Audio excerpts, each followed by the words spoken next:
The Pump King finally arriving in Maze of Muertos. This is the, of course, already announced zombie support, but we had no idea what their effects were until now. I believe we have the full archetype or the full breakdown of all the cards now.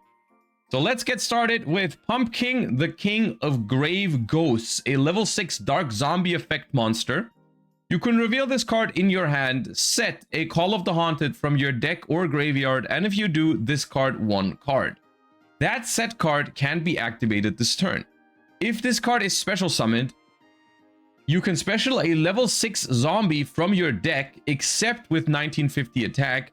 Also, you cannot special from the hand or grave for the rest of this turn except zombies. You can only use each effect once per turn. This is a pretty sick card, isn't it? Yeah, dude, you just said so many Habakiris now, and I'm like, yeah, this is kind of like zombie Habakiri. It depends, of course, how good the deck is, but it kind of does the same thing, right? Because what you're supposed to do is activate Pump King, search, set Call of the Haunted, discard itself, and then you use Call to bring it back, and then it brings another level 6 zombie from the deck out. Now, I don't know which targets there are for this because it cannot summon itself, but that's a pretty easy one card starter right there. And quite frankly, I'm not a fan of the lock on this card. This lock is not existent because it doesn't lock you from the extra deck. Like, sure, you have to play a zombie deck for this. Yes, you are going to be playing a zombie deck. You cannot pair it with everything. But you can still go into basically any generic extra deck monsters. So it's not a great lock, I would say. At least you can't Call of the Haunted a Christia. Not this turn, but you could next turn. But yeah. Jiangxi. Yeah, there's a level 6 zombie that foolishes another zombie. Yeah, but there's also another one down here. So I guess the only bad card, the only bad thing about this card is that you have to play Call of the Haunted, right? But I guess there's a lot more cards to read. So maybe Call of the Haunted is actually a good card to draw. But like, this is the only negative thing I can think of with this card is that the Call of the Haunted here, you can't set it from your hand. So if you only play one and you draw it, you're fucked. Unless there's other cards that fix that problem. Which is the biggest challenge of creating an archetype around Call of the Haunted is how do you make it so people actually want to draw Call of the Haunted, right? I guess let's see. Army of the Haunted. This is a target for this. Level 6 Dark Zombie. If you control Call of the Haunted and this card is in your hand or grave, you can special this card. If this card is sent to the grave, you can target a call in your grave, set it. You can only use each effect once per turn. Okay, significantly worse, I would say, than this card. This is just rank 6 fodder, right? Like you summon, like in theory, right? In theory, you can summon this with Pump King. Then you can overlay it. And of course, this is making use of an interesting mechanic with Call of the Haunted, which is that if you overlay the card that you summon back with Call of the Haunted will stay on the field. So you can, you are going to control it even after you make a rank 6, then you can like detach it, or you can send it to grave with the Jiangxi, and then you can just bring it back for free. So it's not a bad card. It's not a bad card. It's just like not crazy, I would say. It has brick potential, right? Because this card basically, if you really think about it, this card says, if you can already play the game, you can play even more, right? Because in order to control Call of the Haunted, you already have to be cooking, right? Because that's a trap card. It's never gonna be like, oh, I drew Call of the Haunted and this card, so let me set Call, wait a turn, get a monster into the grave, activate Call, and then I can pop off. No, you want to do this on turn 1, so you need other ways to get the call out there, right? All right, Stare of the Snake here is also a level 6 dark zombie. These are all level 6 dark zombies. You can discard this card, add one Call of the Haunted or a spell trap that mentions it from your deck to your hand. If this card is special summoned, you can target one attack position monster your opponent controls. That face-up monster cannot attack. Its effects are negated. Also, it cannot be used as material, blah, blah, blah. Ah, okay. I like this. Well, I mean, there's two parts here. The search effect is really solid. If I'm assuming there's a spell trap that mentions call, that's good. I don't know how often you're gonna want to search Call of the Haunted, because once again, so far we have not, and this makes me scared. So far we have not encountered anything that makes you want to have Call in your hand. So far it's a complete brick, the Call of the Haunted. But there's more cards to go. What I like about this card is that this is a great target for Call of the Haunted on your opponent's turn, right? And this is really something that you want to be doing with a Call of the Haunted archetype, I feel like, in order to preserve like the identity of the card. I would think it'd be really cool if like the Call of the Haunted is somehow part of like your end board, right? Like your end board consists of like searching as many Call of the Haunted as you can and then turning those Call of the Haunted into interruptions on the opponent's turn. That is how I would imagine a Call of the Haunted theme deck to play, right? Similar to the MST deck, right? I think with the MST deck, they did this really well. They designed the deck in a way where literally the game plan of Radiant Typhoon is to search as many Mystical Space Typhoons as you can and use them as disruption on the opponent's turn, right? I think that's awesome. I think that's how it's supposed to be. So let's see if the Call of the Haunted deck does the same. But this is one way how you can turn Call into a disruption, right? Like you combo with Pump King on the opponent's turn, you use Call to bring back Pump King, and then you use Pump King to bring out Snake Hair, and then Snake Hair negates the monster and it's basically a Forbidden Crown on an opponent's monster, right? It is targeting, and it's kind of slow because you have to call for those first and go through multiple activations, but it's neat. Great Mammoth of the Netherworld, level 6 Dark Zombie. If this card is special summoned and you control Call or a zombie monster, you can target a card on the field, destroy it. Okay, similar thing. You can call this back, or you can summon it with Pump King and you get a pop from it. Nice. You can only use this effect once per turn. A zombie exceed that has the... that's all it does? Come on, man. All right, we're not playing that card. We're never playing that card. That card is not good. There's no way. This is a literal level 6 brick garnet that if you summon it on your opponent's turn, the payoff is I pop one card. We do actually. Don't say we. We will not play this card. I know what if you're saying we, there's at least half of the equation, which is myself, who would never put this card into a Call of the Haunted deck, probably. This card is a freaking terrible draw, and all you're getting out of it is one pop on your opponent's turn. The only way you play this card is if the deck is severely lacking interruptions on the opponent's turn, in which case it's probably not good enough.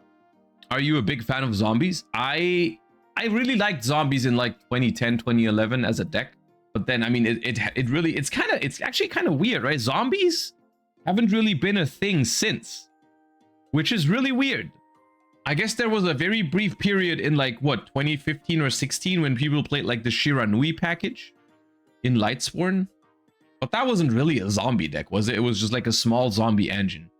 But considering how like meta mainstay zombies were back in the day, it's kind of weird that they never brought a zombie deck back. Well, yeah. Okay, I stand by what I said. I don't think this card is good. I don't think this is a good card. This is if they play it, it's a brick, and that's underwhelming. Pump King, the Great Ghost King. A rank 6 Dark Zombie, needs 2 level 6 zombie monsters. While you control Call of the Haunted, your opponent cannot target zombies you control with monster effects. You can only use each effect once per turn. If this card is special summoned, you can add Call or a card that mentions it from your deck to your hand. You can detach one material from this card, then target up to 2 cards on the field. Oh, this is awesome.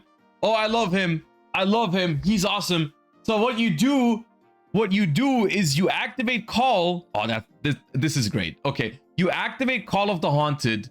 You bring back your level 6 zombies. You overlay into Pump King. Call of the Haunted stays on the field because you exceed summoned with the monster. And then you can return the Call to your hand and then use the Call as an interruption on the opponent's turn. Yeah, this is awesome. This is a great flavor for this deck, and I love that they turned it into an Exceed deck, because that synergy between Call and Exceeds is great. Oh, I like that. I like that. That's an awesome card. That's an awesome way to create interruption in this deck as well. That's cool. I like that. I'm a fan of this already. And we have another option for ranks. Oh, this is a rank 7. The Undying Legion. Rank 7 Dark Zombie. Materials, 2 level 7 monsters. Or once per turn, you can also exceed summon it by using a rank 6 zombie you control. During your opponent's main phase, quick effect, you can detach 2 materials from this card. Or just 1 if all of this card's materials are exceeds. Then target an attack position monster your opponent controls or a monster in their grave. Attach it to this card. You can only use each effect this effect once per turn. Ooh, okay. We are upgrading this. Oh, that's neat. That's neat, right? You make this. It adds a card upon summon. It adds it returns Call of the Haunteds back to your field. Then the job is done, right? We don't need this anymore. It doesn't do anything other than provide targeting protection, I suppose. But like, we've gotten our search, we've returned our call, so we upgrade it into the Undying Legion, which is removal on the opponent's turn. Call of the Forgotten, field spell card. When this card is activated, you can set up to 3 Call of the Haunted from your deck and or grave. And if you do, until the end of your opponent's turn, you cannot special summon except zombie. Okay, good luck. Thank you, Jesus. Or monsters from the graveyard. Okay, so you can still Call of the Haunted for Christia. We're saved. Okay, we gotta make sure they can do that.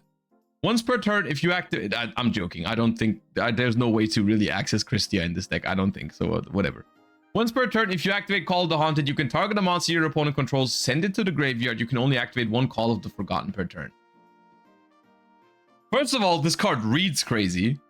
You can, bro? Okay, sure. I mean, you probably can, yeah. Activate Zombie World. Christia is now a zombie. Guys, shut up! Can we read the new cards, please? Before you tell me all the crazy friggin' floodgate things you can revive with Call of the Haunted. Like, yes, I know Call of the Haunted revives a monster from the grave, so there are monsters with text on them in the Yu-Gi-Oh! Trading card game. I understand. This card reads crazy, but there is still one specific thing that I'm really worried about. I'm genuinely really worried about, which is that with this card in your deck, you are incentivized to play 3 Call of the Haunted. So far, there is nothing here, nothing that makes Call of the Haunted a good card in your hand. Because we have exactly one way to activate a Call of the Haunted when we're going first, and that is Pumpkin. We can set 1 call from deck or grave and activate it immediately. Every other Call of the Haunted is just a terrible card in your hand. Now, of course, it's not a completely dead card because I can set it and use it on the next turn, but come on, it's 2026, guys. Like, we're not pretending like Call of the Haunted is actually a good draw, right? Like, even Mystical Space Typhoon in Radiant Typhoon is not a crazy good draw. It's not like the worst thing because you can just like activate it on one of your quick play spells, but they made sure that you can actually use MST in that deck. That's the thing, right? That's the difference. It's a quick play spell, which is significantly better than a trap card. MST is fine to draw. I didn't say it wasn't fine. I'm just saying it's not like a starter or anything like that. It's not like, it's not a high quality card in that deck. It's a fine card to draw. They've given it ways to make it usable, but that's lacking here. That's what I'm trying to get at, you know? Like, MST in that deck is acceptable to draw, sometimes even good when you're going second, because they gave the deck synergy with it. They gave the deck ways to make use of Mystical Space Typhoon when you draw it. You know, when you go first and you really want to activate the Mystical Space Typhoon, you can MST your own stuff. Because they can reset and then you can trigger all your things, right? In this deck, so far, every single Call of the Haunted I draw is just going to be a bad draw, isn't it? So that's something I'm worried about. Ectoplasmic Fortification. Normal spell card. Activate one of these effects. If you control no monsters, add a level 6 zombie or Call of the Forgotten. Ooh, okay. We got a searcher here as well. Zombie monsters you control gain 400 attack, then you can draw cards equal to the number of Call of the Haunted you control. Oh, man. I know you're basically 99% of the time you're going to use the first effect on this card, but we can draw 3 cards if we control 3 calls. Huh? We can draw 3 cards if we control 3 Call of the Haunted. I'm confused. I'm confused. I'm weirdly intrigued by these cards. And actually, I wanna finish reading all of them before I say something wrong. But there's something is off. But well, let me finish first. Vortex of Time. Quick play spell. When your opponent activates a normal or quick play spell card or effect, or a monster effect, while you control a zombie monster and Call of the Haunted, your opponent tosses a coin, and their activated effect becomes the following. Heads, your opponent must banish a monster they control. Tails, you must banish all monsters you control. You can only activate 1 Vortex of Time per turn. Okay. This card seems very gambly, but I think this card is really, really strong. I think this card is busted. Here's the thing. It might sound like, oh, we're tossing a coin, so it's a 50-50 on whether it's good or bad. But the 50-50 here is whether it's just decent or completely insane. Because the heads from your perspective of using this card, right? The heads effect is still good. Like, you're still changing an important effect from your opponent to banishing one of your monsters, right? Like, because it's their effect that changes to this, right? Their effect changes to your opponent must banish a monster they control. So you, as the player who activates Vortex of Time, you have to banish one of your monsters. However, you're still essentially negating your opponent's card. You're negating your opponent's card, and at the cost of losing 1 monster in 50% of the cases. The other 50% of the cases, you're negating a card and banish their entire board. That's crazy. That is crazy. Reading this, I really want to MST call. It's funny. It would be funny if, like, the Mystical Space Typhoon deck and the Call of the Haunted deck were like meta at the same time. Because that is such a classic interaction from back in the day when you would like MST the call to stop it from resolving. I think that's really cool. Okay, I mean, this card is kind of nuts. Deadly Zombie Breath. Normal trap. If you control a zombie monster and Call of the Haunted, target a monster your opponent controls, send it to the grave. If you control a zombie monster, you can banish this card from your grave, then target a face-up card you control and a face-up card your opponent controls, send them to the grave. You can only use 1 Deadly Zombie Breath effect per turn, only once that turn. Okay. From my perspective, underwhelming. It's not a terrible card by any means. It's got a field effect for removal, and it's got a solid graveyard effect. You can't use both in the same turn. But realistically, maybe one of searchable trap card, but I'm not really a big fan of this one. All right, we've read all of the cards. And the thing that I was worried about is still worrying me. I think there is one really... These cards are cool. Don't get me wrong. These cards are cool, and there's probably some really broken stuff you can do with specifically Pumpkin. I think there's a really big oversight here, which is that if you're trying to build... And this is one of the biggest... I feel like this is one of the biggest rules when you're trying to make legacy support for super old cards, is you have to find a way...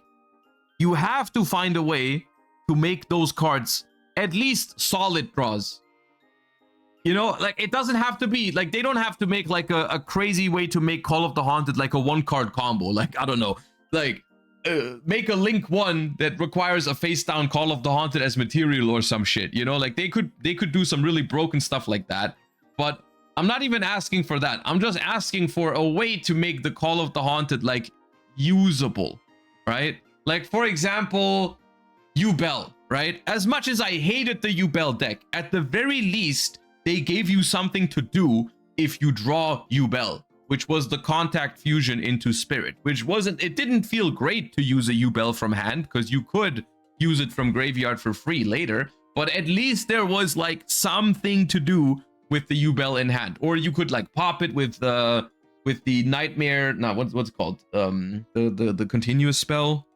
It's not Nightmare Throne, that's the field spell.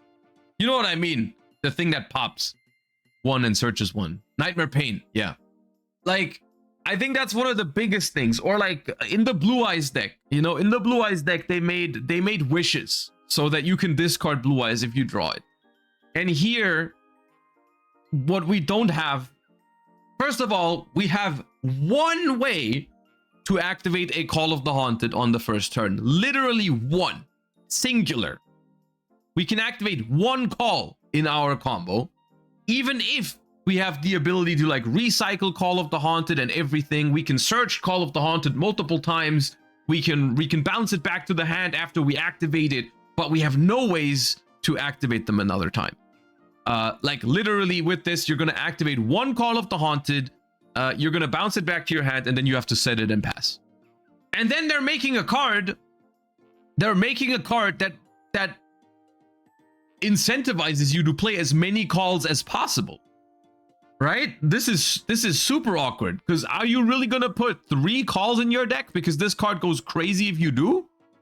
But then you have 3 calls in your deck and you have nothing to do with them if you draw them. Like there's no way we're pretending like drawing Call of the Haunted is a good thing because we can just set it and pass. I will say I've already seen people experiment with Pumpkin, the King of the Grave Ghosts. I saw people posting some OCG players posting some combos on Twitter this morning. I didn't know what was going on because I didn't know what the cards did yet. But I saw people did a lot of crazy zombie stuff with Pumpkin in general. But for the most part, this was just using Pumpkin, I think, as an engine on other decks. Like I saw people do like all kinds of crazy zombie stuff with this, where I think you just use Pumpkin with one Call of the Haunted and nothing else. And then this card also like makes no sense, does it? I mean, of course, the Rhoda effect is good, but they make a card that says draw a card for each Call of the Haunted you have, and then the deck literally has one way to put a Call on the Haunted face up on the field. Singular. This you can turn if you can do the combo. This is Upstart Goblin. I think they were trying to make this a slow grind deck. Yeah, but like especially then, right? Especially then, if you want to make this a slow and grindy deck, sure. But I feel like that is rule number 1, is you can't give a slow and grindy deck dead draws like Call of the Haunted. Because like, what's the incentive to play this as a slow and grindy deck? Because the thing is, the interruptions you're getting from Call of the Haunted, like maybe this would make sense. Maybe we could consider Call of the Haunted a great draw in this deck if they made a really powerful interruption from it.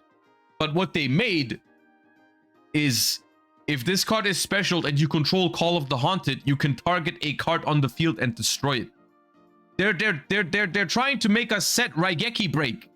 That comes with a brick, by the way. The field spell sends a monster. Yes, that's cool.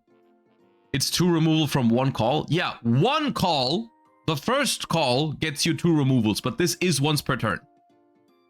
This is once per turn, so the extra calls will do nothing. So like the incentive of playing multiple calls is like kind of whatever. Why is pop 1 a bad thing? You have other interruptions. I didn't say pop 1 is a bad thing, but pop 1 on a complete brick, if it's one of the few interruptions you have, is definitely not great. Well, then don't play 3 calls. You guys are not understanding what I'm saying, or you guys are purposefully misconstruing my points. I don't know what's going on. I feel like what I'm saying is very reasonable. I feel like the argument of Call of the Haunted is a bad draw in this deck, and I think that is a failure on the designer's parts when they are designing or redesigning a legacy support for an archetype with a card from 2003 that has incentives to play multiple copies of the card from 2003. They should have given you a way to make use of the card when you draw it. I feel like that's a very agreeable take.